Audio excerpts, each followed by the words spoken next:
Hello guys, అయితే మరి చిక్రీ song 5 లాంగ్వేజెస్లో కలిపి 200 crores అయితే 200 million అయితే కొట్టింది. క్రోర్స్ ఎందుకంటున్నానంటే మన వరప్రసాద్ గారి సినిమా కూడా ఆల్మోస్ట్ 200 crores దగ్గరలో ఉంది. సో అంతే, ఒక కోఇన్సిడెన్స్ అనుకోవచ్చు. మెగా ఫ్యామిలీకి రకరకాల రికార్డ్స్ అయితే ఈ మధ్యన యాడ్ అవుతున్నాయి. ఒకరు బాక్స్ ఆఫీస్ పరంగా అయితే, ఇంకొకరు యూట్యూబ్ సోషల్ మీడియా పరంగా. చరణ్ సినిమాకి ఇంక టైం ఉంది, బట్ దానికి టైం ఉండగానే అడ్వాన్స్గానే మెగా పండుగ అయితే స్టార్ట్ అయిపోయిందని చెప్పుకోవచ్చు మనము. It's okay. బట్ రీసెంట్గా ఇదే సీజన్లో ఇదే టైంలో చిక్రీ సాంగు తెలుగు, తమిళ్, మలయాళం, కన్నడ, హిందీ అన్ని లాంగ్వేజెస్లో కలిపి డిజిటల్ ప్లాట్ఫామ్స్ అన్నింటిలో కలిపి 200 million అయితే వ్యూస్ క్రాస్ చేసింది. ఆల్మోస్ట్ 2 million లైక్స్ కూడా పడ్డాయి. సో ఓవరాల్గా ఇందులో మళ్ళీ కొంతమంది కామెంట్ చేస్తారు, ఏదో బాట్స్ వాడారు, లేకపోతే ఫేక్గా వ్యూస్ తెప్పించారు అని చెప్పి. ఫేక్ వ్యూస్ కావాలి అనుకుంటే రిలీజ్ అయిన నెక్స్ట్ రోజే పడిపోతాయి 100 million వ్యూస్. బట్ ఇది అలా కాదు. అలవైకుంఠపురం ఏదో సినిమాకి అలాంటి ఫేక్ వ్యూస్ పడ్డాయి, ప్రూవ్ అయినాయి కూడా తర్వాత. బట్ ఇది చిక్రీ అనేది అలా కాదు. This is completely different game, different genre. So అందరికీ ఫుల్గా ఎక్కేసింది.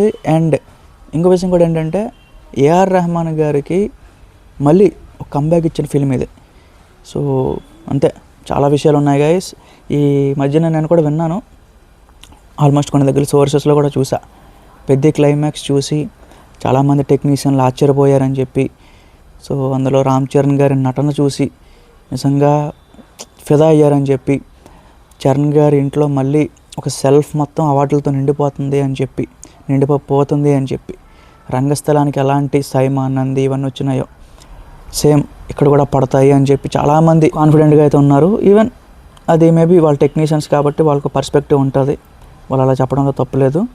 చూద్దాం గైస్. బట్ 200 million అనేది అంత ఈజీ కాదు. ఇప్పుడు తెలుగు లాంగ్వేజ్లో ఆల్మోస్ట్ మీకు నెంబర్ కూడా పెడతాను, ఒరిజినల్ ఎంత ఉందో.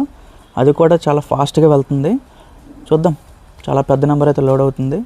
ఇప్పుడు ఎలాగో మనకి పండగ సీజన్ అంతా అయిపోయింది, పండగ సినిమాలు కూడా అయిపోయినాయి. ఇంక మనం పెద్ద సాంగ్ యొక్క అప్డేట్ కోసం వెయిట్ చేసే రోజులు అయితే రాబోతున్నాయి.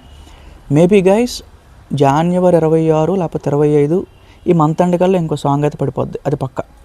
సో పెద్ద టైటిల్ సాంగ్ అయితే పడబోతుంది. ఇంకా చాలా డీటెయిల్స్ రివీల్ చేయాల్సి ఉంది. ఏదైనా చిన్న ఇన్ఫర్మేషన్ వచ్చినా వెంటనే మీకైతే నేను ఫార్వర్డ్ చేస్తాను. సో యాజ్ ఆఫ్ నవ్ అయితే రీసెంట్గా చరణ్ గారు కూడా మన శంకర్ వరప్రసాద్ సినిమా చూశారు, ఎంజాయ్ చేశారు. చాలా రకాల అప్డేట్స్ అయితే వీళ్ళనంతవరకు పోస్ట్ చేశాను. ఏమైనా మిస్ అయ్యి ఉంటే మీరు కూడా కింద కామెంట్స్లో చెప్పండి. సో అదే గైస్, థ్యాంక్ యూ.